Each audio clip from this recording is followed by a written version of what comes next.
So ideally, when I see a patient with diabetes, we establish first a goal on how we should avoid the disease to progress. And the patient has to be explained that one main goal in the treatment of diabetes is how can we avoid the complications associated with poor control of blood glucose. And to do this, we need the help of two ways to achieve that goal through medication and medical nutrition therapy. It's very important that we consider good nutrition practice in order to achieve the goal of avoiding complications of diabetes. It is therefore really a combination of these two parameters to work well long term if we want to specifically reduce the risk of complications, the long dreaded complications of diabetes. So what then are some of the advices I have in terms of foods one should avoid if you have high blood sugar? Let's watch this.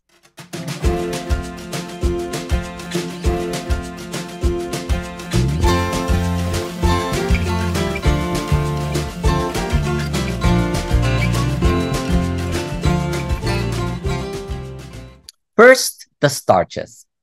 We know that our body needs carbohydrates because carbohydrates actually gives us the energy to sustain our daily activity.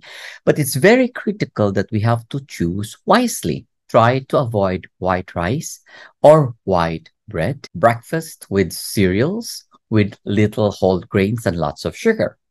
We know a lot of cereals that we give to our kids we think are healthy, but instead they are filled with sugar. Definitely the most staple of all food in terms of snacks among our teenagers, the French fries, and of course, to avoid fried white flour tortillas. And remember, potatoes and corn do not count as veggies, but they count as carbs and not as healthy options of vegetables. Now, talking about vegetables, these are definitely a must in one's diet. So load up. It is rich in antioxidants and high in fiber.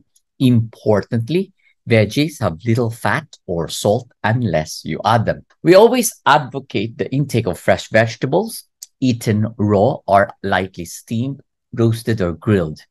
And of course, to go for a variety of colors. But definitely try to avoid the following options, especially those vegetables that are canned with lots of added sodium. Veggies that are cooked, especially if you go to buffet tables, you're going to see vegetable options, but with lots of added butter, cheese, or sauce.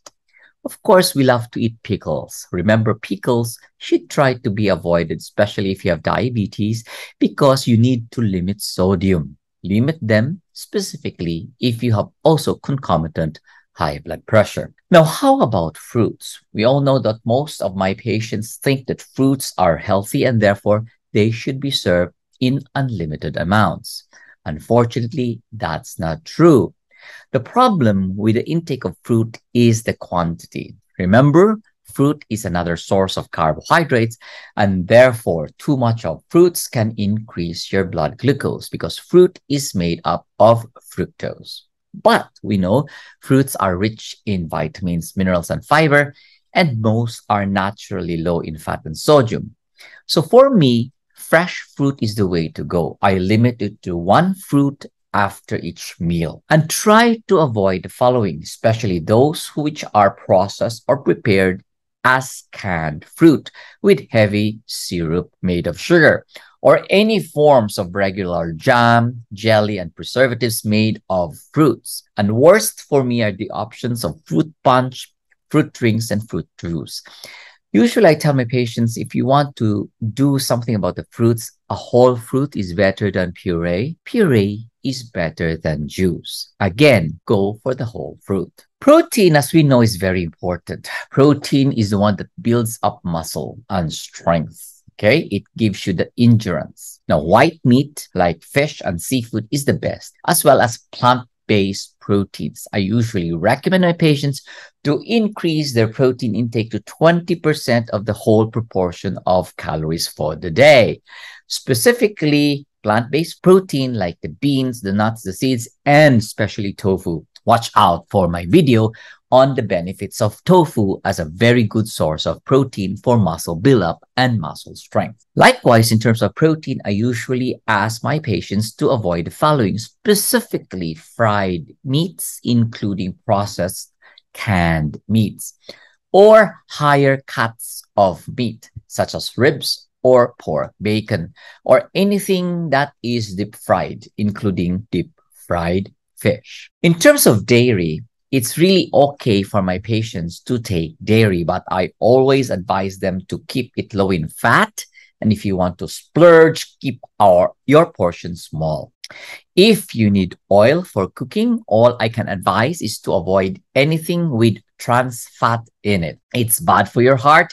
Check the ingredient list for anything that has partially hydrogenated, even if the label says 0 grams of trans fat. Also, try to avoid anything with big portions of saturated fats, which mainly comes from animal products, but are also coming from coconut or palm oil. And lastly, for drinks, when you down a favorite drink, you may get more calories, sugar, salt, or fat than you bargained for. My favorite drink is usually coffee. I have a cup of coffee prior to the afternoon snack. Black or with added low-fat milk and sugar substitute is perfectly okay for my patients with diabetes. But remember, I will also be talking more about the benefits of coffee in my future blog, specifically for my patients with diabetes, high blood pressure, and other comorbidities that put you at increased risk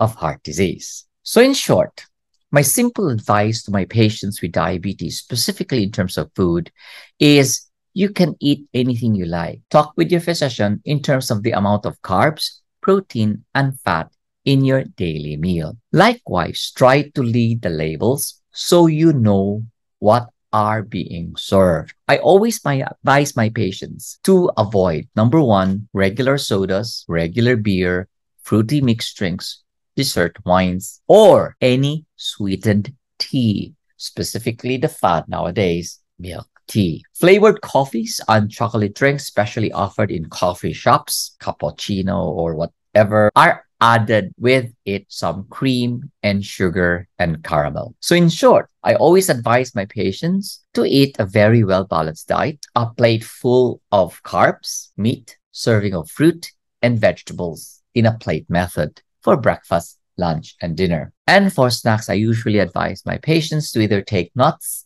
or meal replacements, which I will also again discuss in the future in detail about the benefits of really the important updated diabetes-specific formulas among my patients with diabetes. I hope these simple tips can help you navigate your choices for a better and healthier you. These tips are also important even if you don't have diabetes or even if you just have a risk for diabetes. These simple tips will really help you be a better you. Again, this is Dr. Jerry Tan. See you again soon.